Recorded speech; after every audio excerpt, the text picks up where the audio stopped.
सरकार लाई है विद्यार्थियों के लिए डिजिटल लाइब्रेरी। बच्चों के उज्जवल भविष्य के लिए बिहार सरकार है सदा अग्रसर और तैयार। कक्षा 1 से कक्षा 12 तक के सभी पाठ्य पुस्तक पूरक सामग्री एवं वीडियो अब शिक्षा विभाग बिहार सरकार द्वारा विकसित पोर्टल पर है उपलब्ध। अध्ययन सामग्री देखने के लिए BEPCLOTS.bihar.gov.in पर विजिट करें अथवा एंड्रॉइड मोबाइल पर गूगल प्ले स्टोर से E-LOTS ऐप डाउनलोड करें। शिक्षकों, अभिभावकों एवं बच्चों से अनुरोध है कि इस ई-लाइब्रेरी का अधिक से अधिक लाभ उठाएं और अपनी पढ़ाई जारी रखें। हेलो बच्चों, कैसे हो आप सब? एक बार फिर से आप सभी का स्वागत है बिहार सरकार के मेरा दूरदर्शन मेरा विद्यालय कार्यक्रम में। बच्चों, हम उम्मीद करते हैं कि आप सभी अपने घर पर सुरक्षित होंगे और अच्छे से पढ़ाई कर रहे होंगे। कर रहे हैं ना बच्चों? हाँ, पढ़ाई करना बहुत आवश्यक है, तो सभी लोग अच्छे से पढ़ाई कीजिएगा। और याद तो होगा ही आप सभी को क्या करना होता है एपिसोड देखने के बाद। एपिसोड देख लेने के बाद आपको अपने किताब से सवालों को हल करना होता है। आइए देखते हैं आज के एपिसोड में हम क्या पढ़ेंगे। आज हम कक्षा 11 की पढ़ाई के साथ शुरुआत करते हुए फिजिक्स में ग्रेविटेशन यानी गुरुत्वाकर्षण पार्ट को पढ़ेंगे। उसके बाद कक्षा 12 में हम केमिस्ट्री में डी ब्लॉक एलिमेंट्स को पढ़ेंगे और फिजिक्स में किरण प्रकाशिकी एवं प्रकाशिक यंत्र पाठ को पढ़ेंगे। याद रहे बच्चों कि आप सभी को एपिसोड देखने के बाद अपने पाठ्य पुस्तक से इस पाठ को जरूर पढ़ लेना होता है, ताकि आपका कॉन्सेप्ट पूरा क्लियर हो जाए और आपके किताब में दिए गए सभी सवालों को भी बना लेना होता है। तो अपना कॉपी और कलम ले लीजिए बच्चों और हो जाइए तैयार।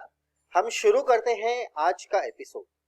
नमस्कार दोस्तों, आज के भौतिक विज्ञान वीडियो लेक्चर में आपका स्वागत है। आज हम एक महत्वपूर्ण पाठ को शुरू करेंगे जिसका नाम है गुरुत्वाकर्षण।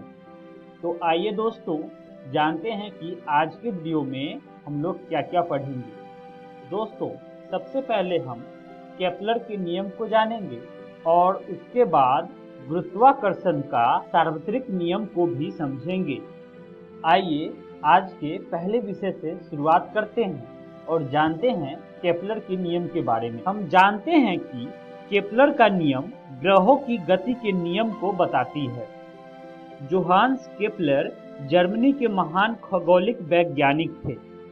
16वीं शताब्दी में डेनिश के खगोल वैज्ञानिक टाइको ब्रेह द्वारा कई प्रेक्षण दिए गए थे। केपलर ने टाइको ब्रेह के इन सभी प्रयोगों प्रेक्षणों का बहुत ध्यान से अध्ययन किया और इस अध्ययन के आधार पर उन्होंने ग्रहों की गति से संबंधित 3 अपने नियम दिए। आइए हम इन तीनों ग्रहों के गति के नियमों को अध्ययन करते हैं, यानी कि केपलर के नियमों का अध्ययन करते हैं। दोस्तों, केपलर के प्रथम नियम को कक्षाओं का नियम भी कहते हैं। केपलर का प्रथम नियम यह कहता है कि सभी ग्रह सूर्य के चारों तरफ दीर्घवृत्ताकार कक्षाओं में गति करते रहते हैं और सूर्य इस दीर्घवृत्त के किसी एक फोकस पर होता है। आप इसे चित्र से समझ सकते हैं। आइए दोस्तों, केपलर के प्रथम नियम को कुछ चित्र के माध्यम से समझते हैं। 2 बिंदुओं F1 तथा F2 का चयन कीजिए। एक डोरी लेकर इसके सिरों को F1 तथा F2 पर पिनों द्वारा जोड़िए। अब पेंसिल की नोक से डोरी को तानिए और फिर डोरी को तनी हुई रखते हुए पेंसिल को चलाते हुए बंद वक्र खींचिए। दोस्तों, इस प्रकार हम प्राप्त बंद वक्र को दीर्घवृत्त कहते हैं। ये स्पष्ट है कि दीर्घवृत्त के किसी भी बिंदु यानी कि T पर F1 तथा F2 से दूरियों का योग अपरिवर्तित रहता है, यानी कि नियत रहता है। अब बिंदु F1 तथा F2 दीर्घवृत्त की नाभि कहलाती है। दोस्तों, बिंदु F1 तथा F2 को मिलाइए। दोस्तों, अब इस रेखा को आगे बढ़ाइए जिससे यह P तथा A पर प्रतिच्छेद करती है। रेखा PA का मध्य बिंदु दीर्घवृत्त का केंद्र है तथा लंबाई PO बराबर AO दीर्घवृत्त का अर्ध दीर्घ अक्ष कहलाती है। आइए दोस्तों, केपलर के द्वितीय नियम को समझते हैं। केपलर के दूसरा नियम क्षेत्रीय चाल का नियम कहलाता है। दोस्तों, केपलर का दूसरा नियम यह कहता है कि ग्रह को सूर्य से मिलाने वाली रेखा अर्थात ग्रह का सूर्य के सापेक्ष त्रिज्य वेक्टर समान समय अंतराल में समान क्षेत्रफल तय करता है। अर्थात इस नियम के अनुसार प्रत्येक ग्रह की क्षेत्रीय चाल का मान हमेशा नियत रहता है। दोस्तों, सूर्य से किसी ग्रह को मिलाने वाली रेखा समान समय अंतरालों में समान क्षेत्रफल को प्रसरित करती है।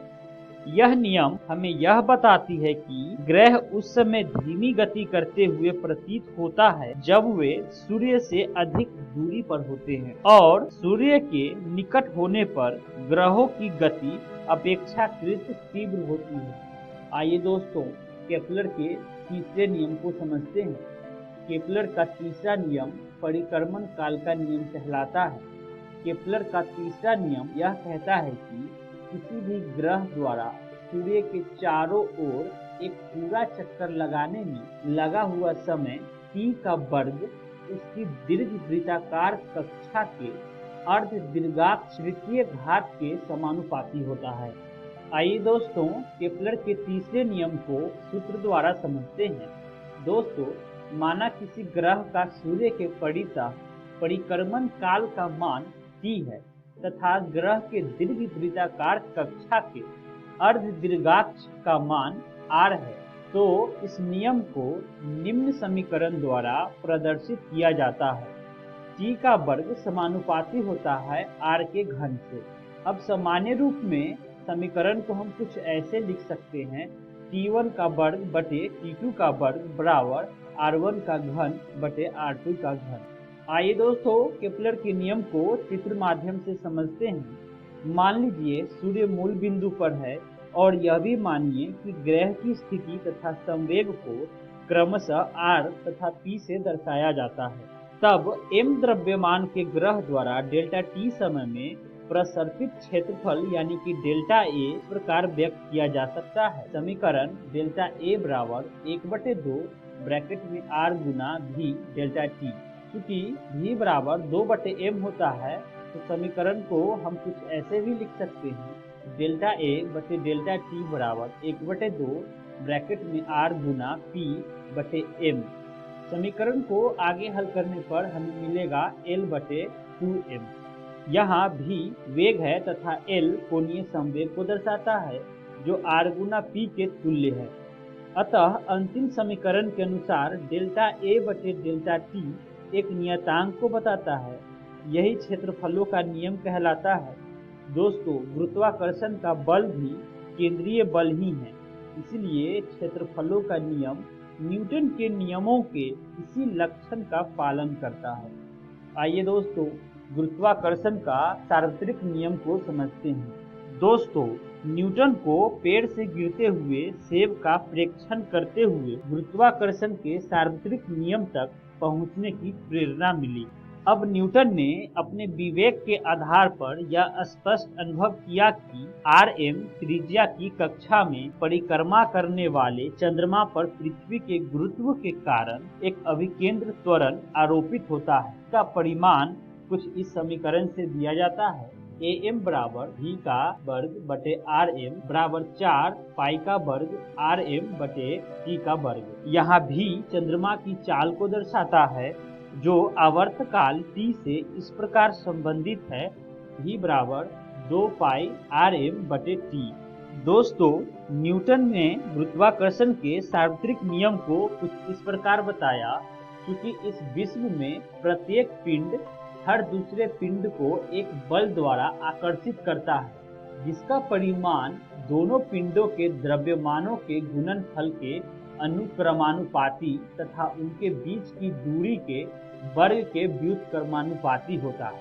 आइए दोस्तों, गुरुत्वाकर्षण के सार्वत्रिक नियम को गणितीय प्रणाली द्वारा समझते हैं। गणितीय रूप में न्यूटन के गुरुत्वाकर्षण नियम को कुछ इस प्रकार कहा जा सकता है, माना कि किसी बिंदु द्रव्यमान m2 पर किसी अन्य बिंदु द्रव्यमान m1 के कारण बल F का परिमाण कुछ इस समीकरण से दिया जाएगा।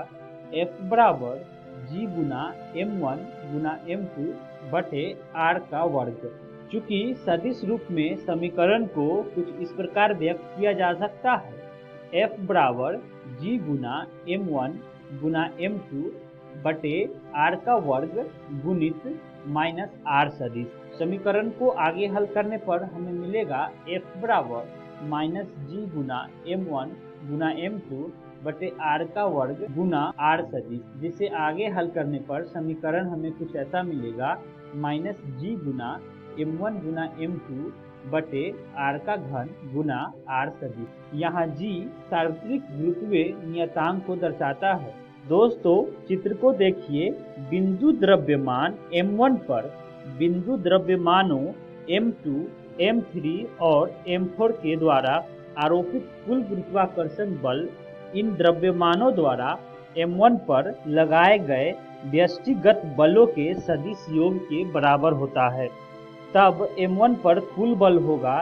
समीकरण F1 बराबर G m2 m1 बटे r21 का स्क्वायर गुना r21 का सदिश प्लस G m3 m1 बटे r31 स्क्वायर गुना r31 सदिश प्लस G m4 m1 बटे r41 स्क्वायर गुना r41 सदिश। दोस्तों गुरुत्वाकर्षण का सार्वत्रिक नियम प्रकरणों में हमें दो सरल परिणाम प्राप्त होते हैं। आइए हम दोनों सरल परिणामों को समझते हैं। पहला नियम यह कहता है कि किसी एक समान घनत्व के खोखले गोलीय खोल तथा खोल के बाहर स्थित किसी बिंदु द्रव्यमान के बीच आकर्षण बल ठीक ठाक उतना ही होता है जैसा कि खोल के समस्त द्रव्यमानों को उसके केंद्र पर संकेंद्रित मानकर ज्ञात किया जा सकता है।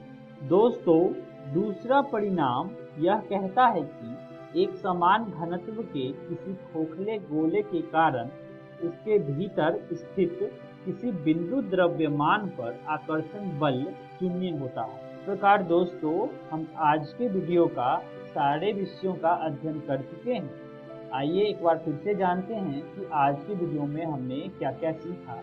दोस्तों सबसे पहले हमने केपलर के नियम को समझा और उसके बाद गुरुत्वाकर्षण का सार्वत्रिक नियम को भी जाना। आइए जानते हैं दोस्तों कि अगली वीडियो में हम लोग क्या क्या जानेंगे। दोस्तों सबसे पहले हम पढ़ेंगे गुरुत्वीय नियतांक के बारे में और उसके बाद पृथ्वी का गुरुत्वीय त्वरण को भी समझेंगे। आशा करता हूँ कि आप सभी को आज का वीडियो पसंद आया होगा। मिलते हैं अगली वीडियो में। धन्यवाद।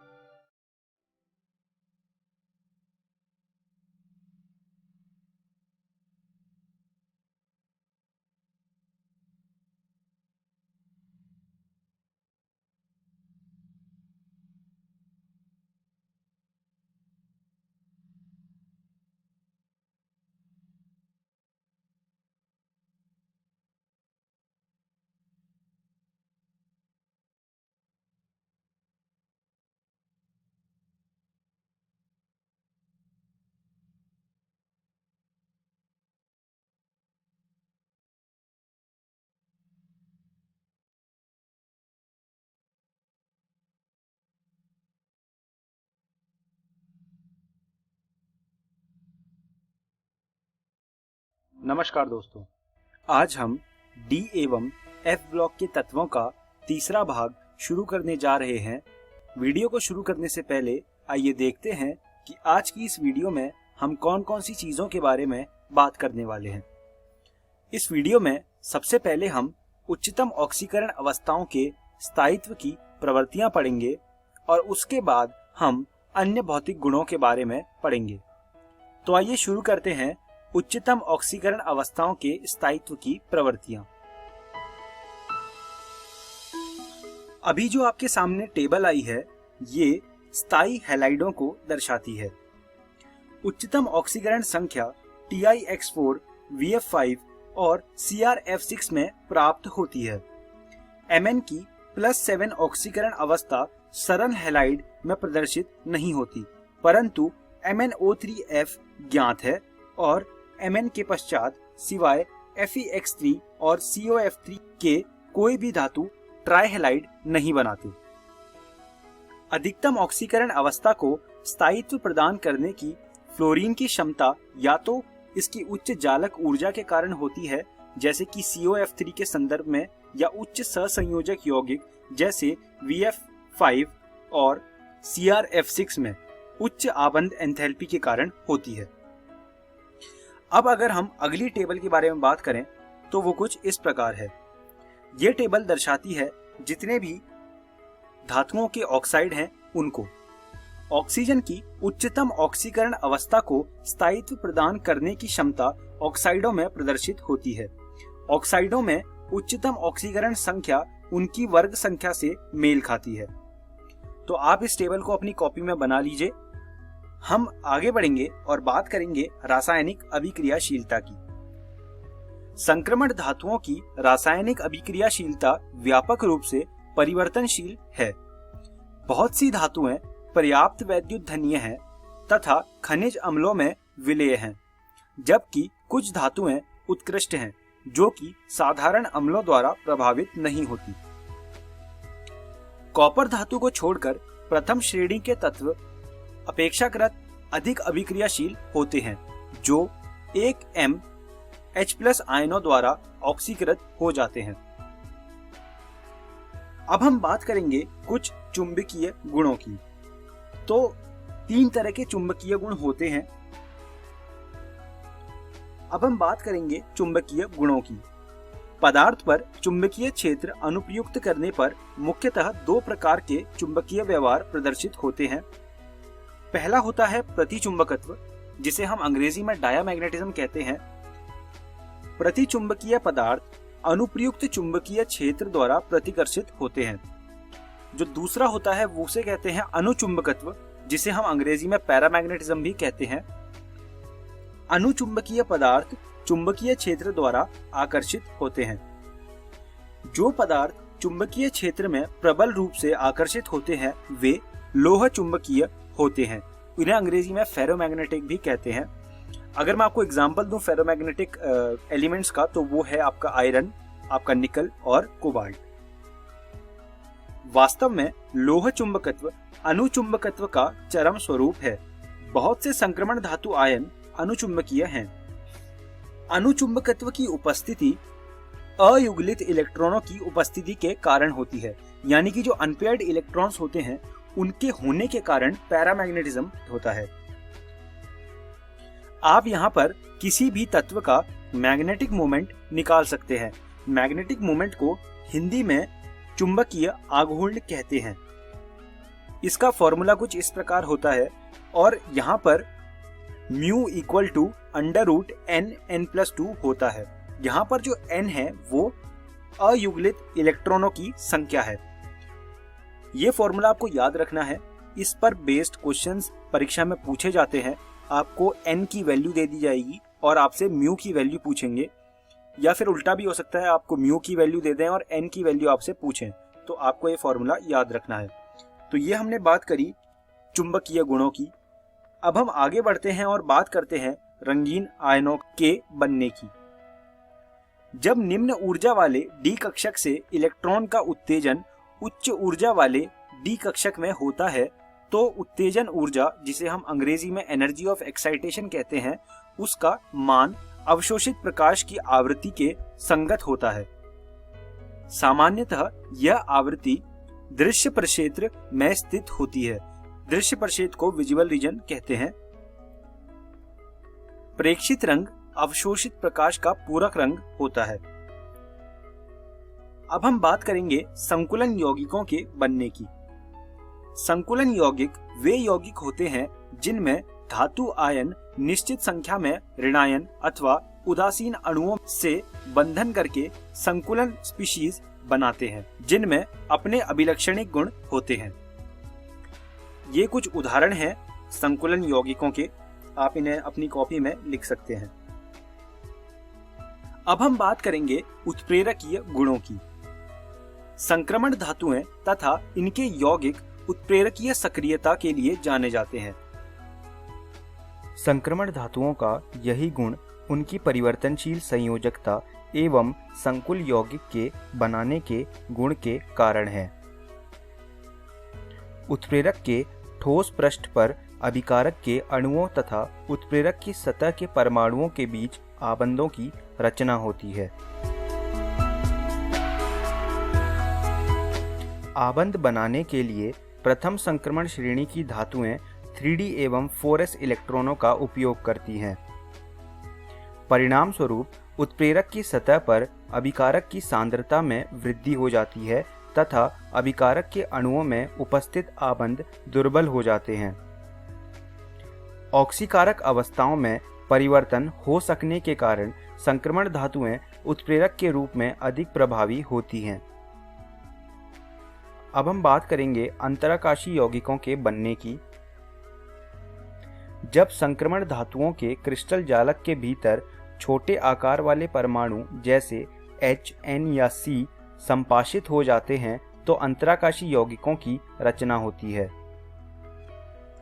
ये यौगिक सामान्यतया असमीकरणमितीय होते हैं तथा न तो आयनी होते हैं और न ही सहसंयोजी। इसका कुछ उदाहरण मैं आपको दिखाना चाहता हूं, जैसे कि TiC, Mn4n, Fe3H और VH0.56। ये कुछ अंतराकाशी यौगिक होते हैं। अब हम बात करेंगे मिश्रातुओं के बनने की। मिश्रातु विभिन्न धातुओं का सम्मिश्रण होते हैं जो कि धातुओं के सम्मिश्रण से प्राप्त होते हैं। मिश्रातु समांगी ठोस विलयन हो सकते हैं जिनमें एक धातु के परमाणु दूसरे धातु के परमाणुओं में अनियमित रूप से वितरित रहते हैं। इस प्रकार के मिश्रातुओं की रचनाएं उन परमाणुओं द्वारा होती है जिनकी धात्विक त्रिज्याओं में 15% का अंतर हो। तो ये हमने बात करी मिश्रातुओं के बनने की। अब हम इस वीडियो के अंत में आ गए हैं। आइए देखते हैं कि आज की इस वीडियो में हमने क्या सीखा। हमने सबसे पहले उच्चतम ऑक्सीकरण अवस्थाओं के स्थायित्व की प्रवृत्तियां पढ़ी। उसके बाद हमने अन्य भौतिक गुणों के बारे में जाना। मैं उम्मीद करता हूं मेरी पढ़ाई हुई चीजें आपको समझ आई होंगी और आपको यह सुझाव दूंगा कि आप इन चीजों को दोबारा से रसायन विज्ञान की NCERT से पढ़ लीजिएगा। आने वाली वीडियो में हम संक्रमण तत्वों के कुछ महत्वपूर्ण यौगिक पढ़ेंगे। धन्यवाद दोस्तों।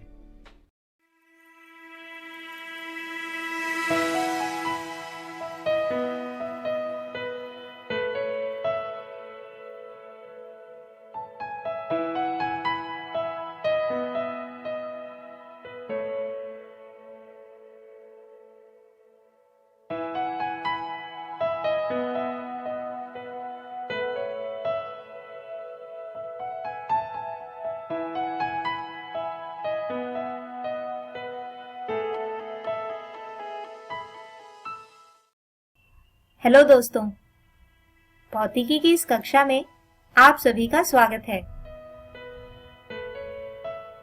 दोस्तों, आज के हमारे इस वीडियो में हम अध्याय 9 किरण प्रकाशिकी एवं प्रकाशिक यंत्र का तीसरा भाग समझेंगे और इस भाग में हम समझेंगे दर्पण समीकरण को और जानेंगे प्रतिबिंबों से जुड़ी एक और राशि के बारे में जिसे कहा जाता है आवर्धन। तो आइए दोस्तों, आज के वीडियो को शुरू करते हैं अपने पहले विषय दर्पण समीकरण के साथ। लेकिन दोस्तों, दर्पण समीकरण को जानने से पहले हम जान लेते हैं किसी प्रतिबिंब से जुड़ी कुछ राशियों को। तो जैसा कि यहाँ इस चित्र में एक उत्तल दर्पण से होने वाले परावर्तन को दिखाया गया है, जिसमें वस्तु दर्पण के सामने ही कहीं रखा है। इस दर्पण के लिए जैसा कि हमने देखा भी था कि मुख्य फोकस दर्पण के पीछे होता है, जिसे यहाँ F से दर्शाया गया है। दोस्तों, ये वो बिंदु होता है जहां से प्रकाशिक अक्ष के समांतर आने वाली रेखाएं परावर्तन के बाद गुजरती हैं। और दोस्तों, दर्पण के ध्रुव P और इस फोकस बिंदु F के बीच की दूरी को कहा जाता है फोकस दूरी, और जिसे अंग्रेजी के छोटे अक्षर F से दर्शाते हैं। इसके बाद दूसरा बिंदु यानी कि C, जिसे कहा जाता है वक्रता केंद्र। और दोस्तों ये बिंदु उस गोले का केंद्र होता है जिसके किसी भाग से ये दर्पण बना है। यहाँ पर ध्रुव P और इस बिंदु C के बीच की दूरी को कहा जाता है वक्रता त्रिज्या, जिसे R से दर्शाया जाता है और जो लगभग फोकस दूरी के दोगुनी होती है। इसके बाद आती है वस्तु की दर्पण से दूरी, जो इस चित्र में PB है। इसे U से दर्शाया जाता है, जबकि प्रतिबिंब की दर्पण से दूरी, जो इस चित्र में PB डैश है, इसे V से दर्शाते हैं। दोस्तों, वस्तु की ऊंचाई को H से, जबकि प्रतिबिंब की ऊंचाई को H डैश से दर्शाते हैं। आइए अब जानते हैं इन राशियों की सही चिन्ह परिपाटी को। दोस्तों, आप सभी ने ग्राफ तो देखा ही होगा। किसी ग्राफ को बनाते समय हम जानते हैं कि मूल बिंदु से दाईं और ऊपर की राशियां धनात्मक होती हैं, जबकि बाईं और नीचे की राशियां ऋणात्मक होती हैं। तो यदि हम दर्पण के ध्रुव को ग्राफ के मूल बिंदु पर रखें, तो हम देख सकते हैं कि किसी उत्तल दर्पण के लिए फोकस दूरी और वक्रता त्रिज्या धनात्मक होंगी, जबकि किसी अवतल दर्पण के लिए ये दोनों ही राशियां ऋणात्मक होंगी। इसके अतिरिक्त दोनों ही दर्पणों के लिए U अर्थात वस्तु की दर्पण से दूरी ऋणात्मक होगी, जबकि वास्तविक प्रतिबिंबों के लिए V यानी प्रतिबिंब की दर्पण से दूरी ऋणात्मक होगी, क्योंकि ये प्रतिबिंब दर्पण के सामने बनते हैं, जबकि आभासी अर्थात दर्पण के पीछे बनने वाले प्रतिबिंबों के लिए ये राशि धनात्मक होगी। और दोस्तों, वस्तु की ऊंचाई सदैव धनात्मक होगी, जबकि उल्टे प्रतिबिंबों के लिए प्रतिबिंब की ऊंचाई ऋणात्मक होती है। दोस्तों, किसी दर्पण के लिए U, V और F के बीच का संबंध दर्पण समीकरण कहलाता है। आइए इस समीकरण को अब प्राप्त करते हैं। दोस्तों, जैसा कि हमने अभी देखा कि किसी दर्पण, जैसे कि यहाँ पर हमने एक उत्तल दर्पण द्वारा बनने वाले प्रतिबिंब को दर्शाया है। इससे दर्पण समीकरण प्राप्त करने के लिए सबसे पहले हम त्रिभुज A', B', C लेते हैं तथा त्रिभुज ABC लेते हैं। क्योंकि इन दोनों ही त्रिभुजों के सभी कोण बराबर हैं, इसलिए हम लिख सकते हैं कि ये दोनों ही त्रिभुज समरूप होंगे, जिससे हम लिख सकते हैं कि इनकी समरूप भुजाओं का अनुपात भी बराबर होगा, यानी A' B' बटे AB बराबर B' बटे BC, और B' तथा BC को लिख सकते हैं क्रमशः PC माइनस PB' और PC जमा PB। इसी प्रकार त्रिभुज A', B', F तथा त्रिभुज DPF समरूप है, जिससे हमें प्राप्त होता है A' B' बटे DP बराबर B' F बटे PF। और इसके अतिरिक्त DP जो बराबर है AB के, इसे समीकरण में रखने पर आता है A' B' बटे AB बराबर PF घटा PB' बटे PF।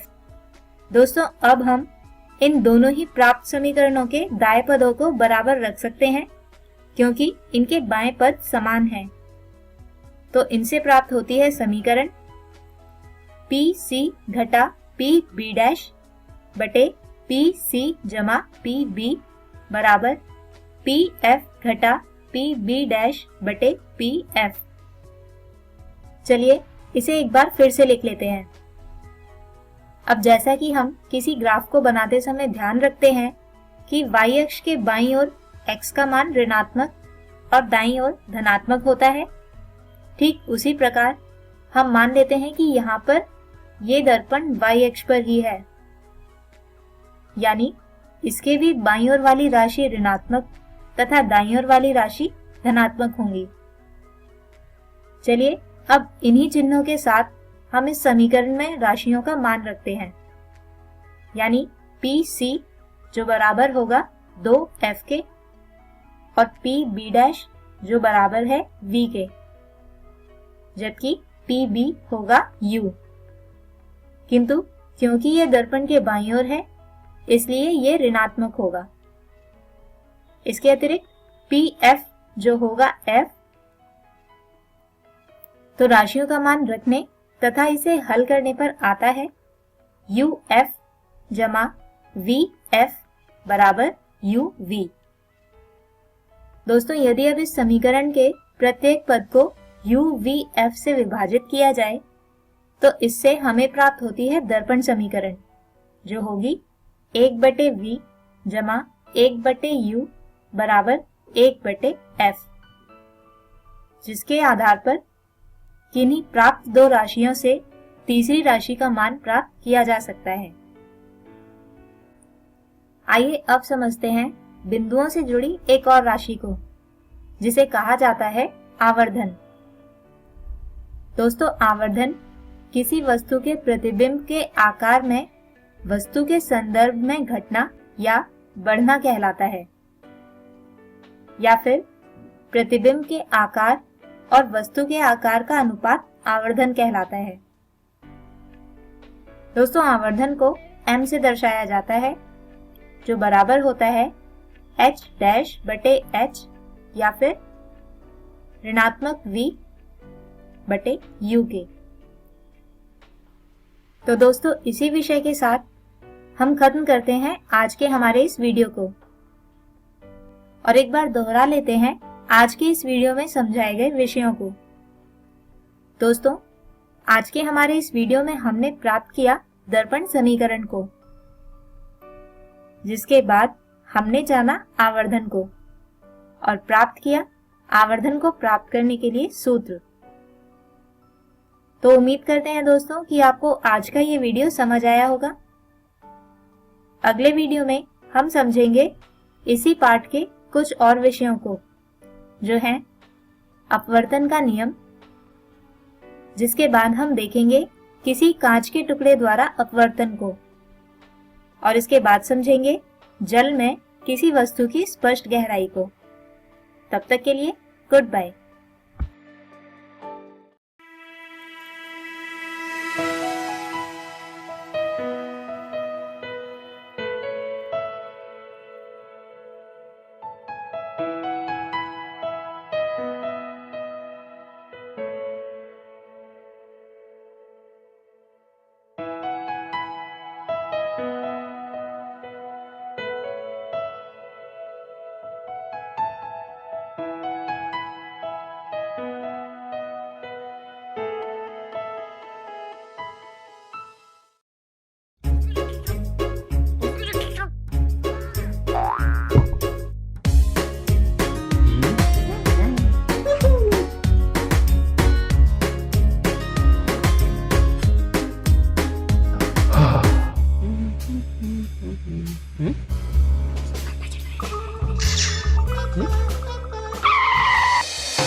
Telekovic ka na niya. Dia ka na.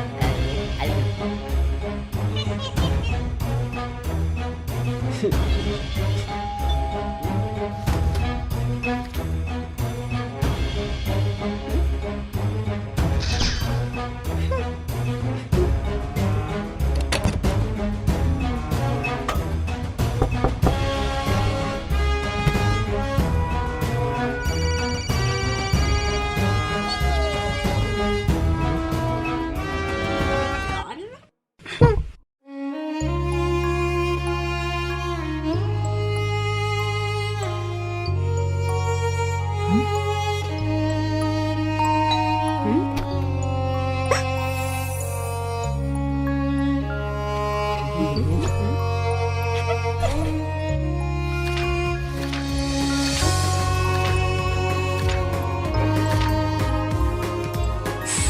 नमस्कार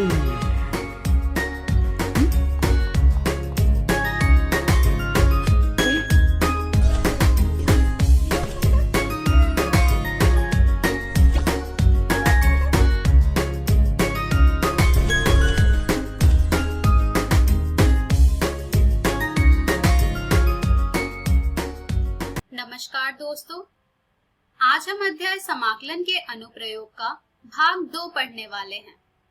हमने हमारी पिछली वीडियो में पढ़ा था साधारण वक्रों के अंतर्गत क्षेत्रफल। आइए देखते हैं कि आज के इस वीडियो में हम क्या पढ़ेंगे। तो दोस्तों, आज के इस वीडियो में हम जानेंगे एक वक्र एवं एक रेखा से घिरे क्षेत्र का क्षेत्रफल। तो चलिए आगे बढ़ते हैं और शुरू करते हैं हम हमारा आज का भाग। तो दोस्तों, इस वीडियो में हम एक रेखा और एक वृत्त, एक रेखा और एक परवलय तथा एक रेखा और एक दीर्घवृत्त से घिरे क्षेत्र का क्षेत्रफल ज्ञात करेंगे। इन सभी चर्चित वक्रों के समीकरण हम केवल प्रामाणिक रूप में ही अध्ययन करेंगे, क्योंकि अन्य रूपों वाले समीकरण का उपयोग हमारे इस पाठ्य पुस्तक के अध्ययन क्षेत्र से बाहर है। तो आइए देखते हैं कि हम किस प्रकार से एक वक्र एवं एक रेखा से घिरे क्षेत्र का क्षेत्रफल ज्ञात करते हैं प्रश्न के द्वारा। यहाँ पर हमने जो उदाहरण लिया है प्रश्न का, वो है वक्र y बराबर x वर्ग एवं रेखा y बराबर 4 से घिरे क्षेत्र का क्षेत्रफल ज्ञात कीजिए। तो दोस्तों, जैसे कि आपको इस अध्याय में अभी तक समझ आ गया होगा, सबसे पहले हमें जो हमारा प्रश्न में दिया गया होता है इक्वेशन, उससे हम जो भी आकृति बना सकते हैं उसे हम सबसे पहले बना लेते हैं। तो यहाँ पर y बराबर x वर्ग, जैसा कि आप सब जानते हैं, पैराबोला का इक्वेशन है। तो पैराबोला का इक्वेशन है, तो यहाँ पर हम सबसे पहले एक पैराबोला ड्रॉ करेंगे y बराबर x स्क्वायर का। इसके बाद यहाँ पर हमें दूसरा इक्वेशन जो दिया गया है वो है y इज इक्वल्स टू 4। तो यहाँ पर अब हम एक लाइन ड्रॉ करेंगे जो कि होगी y बराबर 4 के। इसके बाद हमें कहा जा रहा है वक्र y बराबर x वर्ग और रेखा y बराबर 4 से घिरे क्षेत्र का क्षेत्रफल ज्ञात करना। तो यहाँ पर आप देख पा रहे हैं कि इन दोनों से घिरा जो क्षेत्र है वो कुछ ये है, AOBN। ये क्षेत्र है पूरा जो कि घिरा हुआ है एक वक्र और एक रेखा से। अब यहाँ पर हमें इसका क्षेत्रफल ज्ञात करना है। तो दोस्तों, इसका क्षेत्रफल हम कैसे ज्ञात करेंगे? इसका क्षेत्रफल हम ज्ञात करेंगे उसी प्रकार से आर्बिट्ररी स्ट्रिप लेकर पहले हम यहाँ पर एरिया फाइंड करेंगे हाफ पैराबोला का, और फिर उसका ट्वाइस कर देंगे हम, जिससे कि हमें ये पूरा एरिया का मेजरमेंट मिल जाएगा। तो यहाँ से दोस्तों हम सबसे पहले एरिया फाइंड करेंगे OBNO का।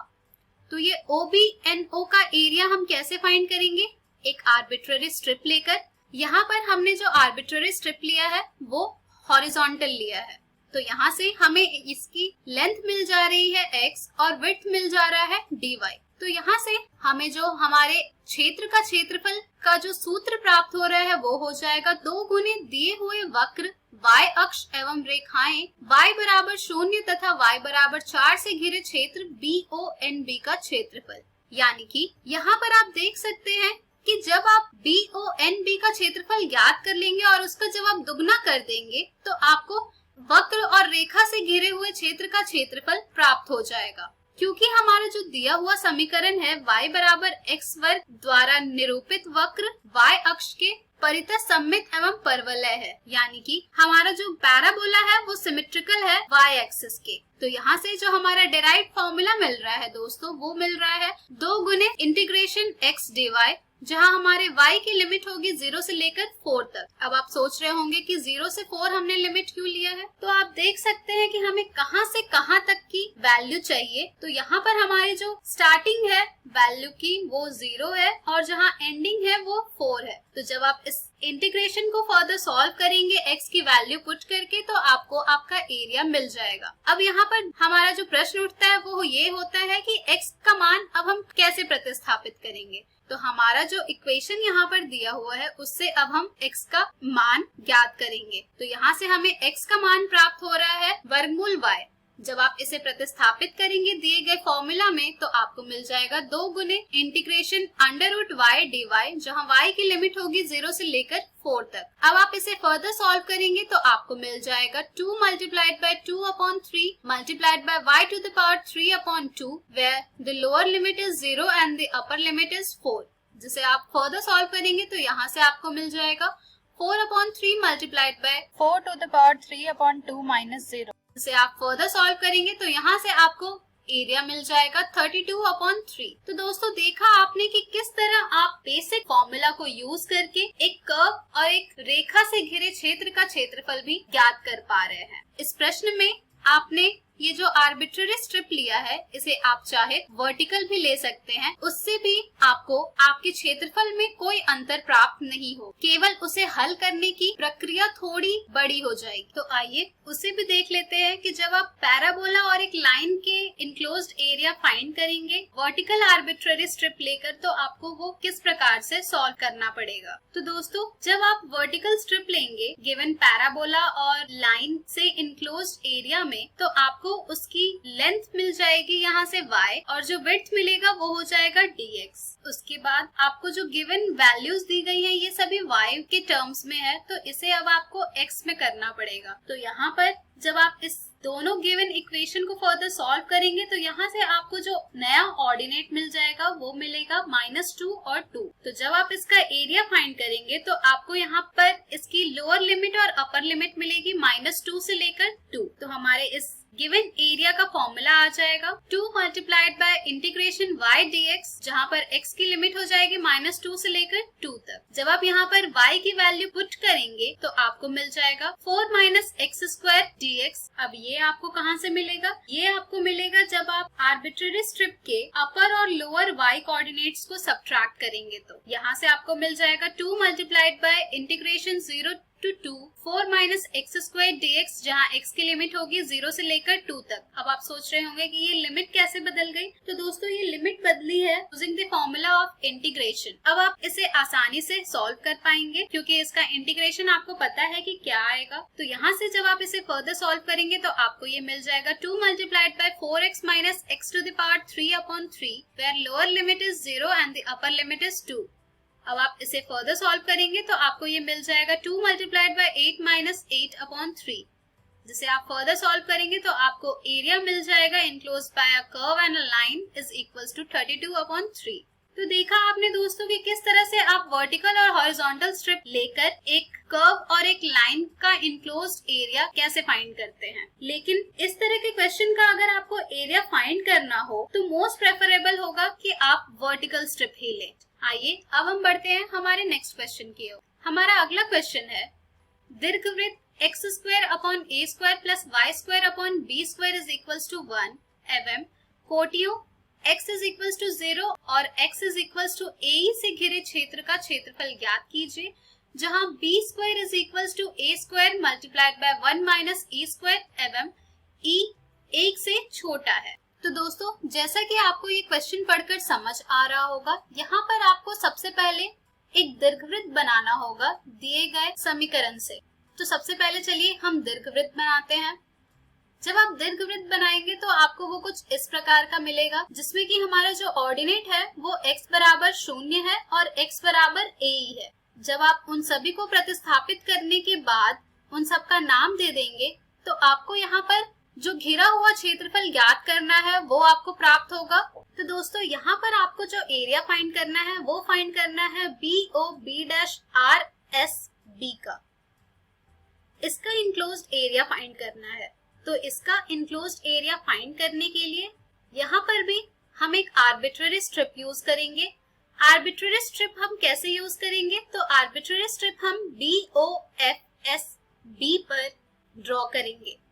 वो आर्बिट्ररी स्ट्रिप की जो लेंथ होगी वो y होगी और जो विड्थ होगी वो dx होगी। अब यहाँ पर हम फॉर्मूला यूज करेंगे, चूंकि यहाँ पर हम वर्टिकल स्ट्रिप ले रहे हैं तो जैसे कि आप सब जानते हैं यहाँ से हमारा जो एरिया का फॉर्मूला आ जाएगा वो आ जाएगा twice multiplied by integration y dx, जहाँ पर x की लिमिट होगी 0 से लेकर a तक। अब यहाँ पर हमें y की वैल्यू सब्स्टिट्यूट करनी है। तो y की वैल्यू हम सब्स्टिट्यूट करेंगे हमारे दिए गए इक्वेशन से। तो यहाँ से हमें y की वैल्यू मिल जाएगी b upon a multiplied by under root a square minus x square, जिसे हम जब फॉर्मूला में पुट करेंगे तो हमें मिल जाएगा 2 multiplied by integration b upon a under root a square minus x square dx, जहाँ x की लिमिट होगी 0 से लेकर a तक। अब यहाँ से ba हमारा बाहर आ जाएगा और इंटीग्रेशन बचेगा under root a square minus x square dx, जहाँ x की लिमिट होगी 0 से लेकर a तक। अब ये आपको एक फॉर्मूला में दिख रहा होगा जिसकी वैल्यू आप सब जानते होंगे। इसे आप फर्दर पुट करेंगे और सॉल्व करेंगे। जब आप यहाँ पर इसकी वैल्यू सब्स्टिट्यूट करेंगे तो आपको मिल जाएगा 2 multiplied by b upon a multiplied by x upon 2 under root a square minus x square plus a square upon 2 sine inverse x upon a। इसके बाद x की जो लोअर लिमिट होगी वो 0 होगी और अपर लिमिट a ही होगी। अब इसे फर्दर सॉल्व करने के लिए अब आप x की वैल्यू एक बार a ही पुट करेंगे और फिर उसे सब्ट्रैक्ट करेंगे x की वैल्यू 0 पुट करके।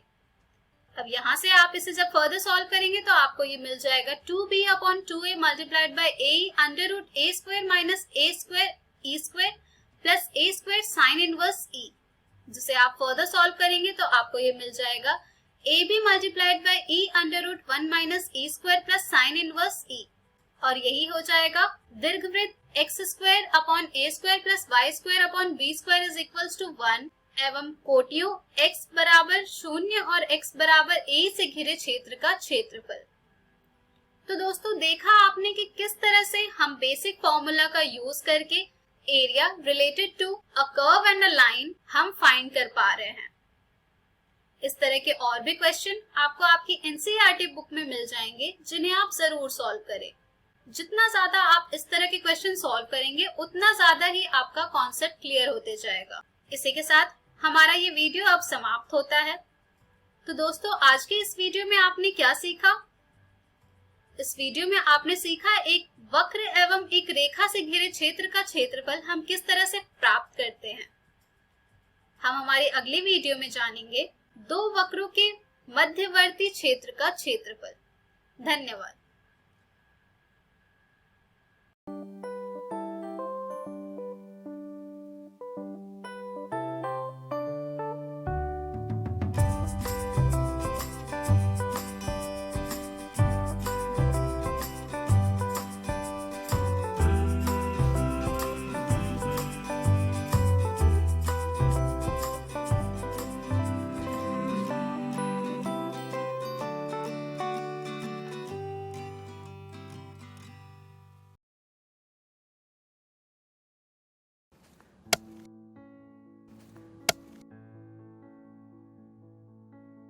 अरे भाई राजू, क्या? अरे सुने कि कल चाचा कुछ बता रहे थे, क्या बोल रहे थे? हाँ, चाचा कल बहुत बढ़िया बात बता रहे थे।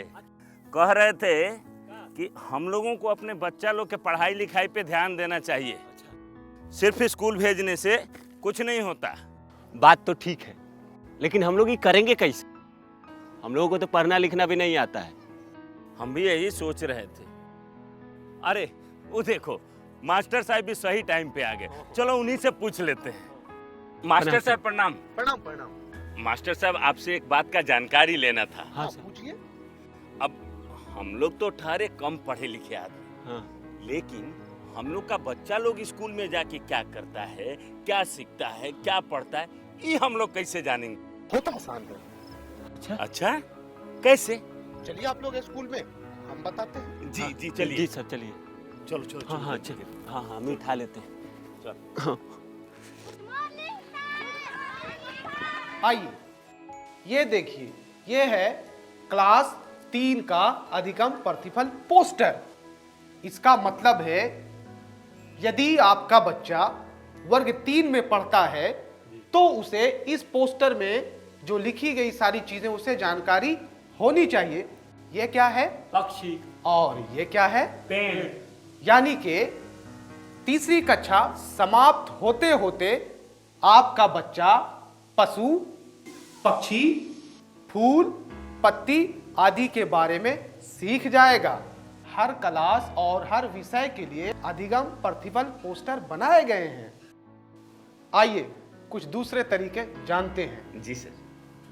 ये देखिए, ये है हमारे बच्चों की कॉपियाँ और ये है सही का निशान। इसका मतलब है कि इस प्रश्न का उत्तर आपके बच्चे ने बिल्कुल सही दिया है। जितना ज़्यादा होंगे ये निशान उतना बढ़िया सीखा है आपका बच्चा। और ये क्या है? गलत का निशान। हाँ, ये है गलत का निशान और इसका मतलब है आपके बच्चे ने इस प्रश्न में कुछ गलती की होगी। और ये निशान जितना ज़्यादा होगा आपको अपने बच्चे पे उतना ही ध्यान देने की ज़रूरत है। लेकिन पूरे साल में हमारा बच्चा क्या क्या सीखा ये कैसे जानेंगे? बिल्कुल जानेंगे। उसके लिए भी हमारे पास कुछ साधन है। उनमें से एक है प्रगति पत्रक। इसके माध्यम से आप घर बैठे जान सकेंगे कि आपका बच्चा पूरे साल में क्या कुछ सीखा। देखिए, ये है 3 स्टार। इसका मतलब होता है सीख चुका है, आपका बच्चा सीख चुका है। और 2 स्टार का मतलब है बच्चा सीख रहा है। और 1 स्टार का मतलब अभी सीखने की आवश्यकता है। जी हाँ, ये तो बहुत आसान है।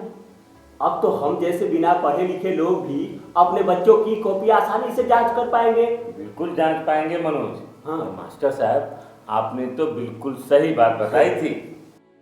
तो ठीक है, चलते हैं। आज जो आपने हमको बताया है वो हम सबको बताएंगे। आप क्या करेंगे? आइए हम मिलकर अपने बच्चों के भविष्य को एक नई उड़ान दें। आज हम पूछेंगे तो कल ये सीखेंगे।